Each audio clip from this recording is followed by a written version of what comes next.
Sitting here, we can see that the organ for the church is put in a very small and compact space.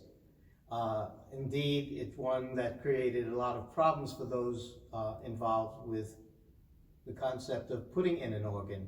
At first, when the church burned down, all kinds of organ companies wrote to the congregation, usually to the minister, as he was the easiest to identify through any of the directories of ministers and so forth, saying, we understand you lost your church, you'll be wanting a new organ, we assume, and sending all kinds of solicitations and offering to have a representative come as soon as possible to discuss the matter.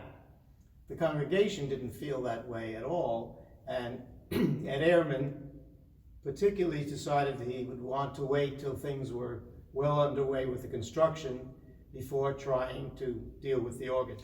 So it was not until well into 1907, and Unity House being pretty much open, till they decided to really get in touch with the issue of the organ.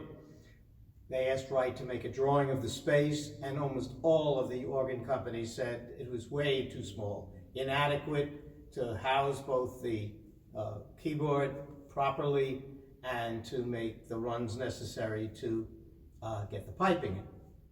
But Wright said this would work, and most of the organ companies started to push harder.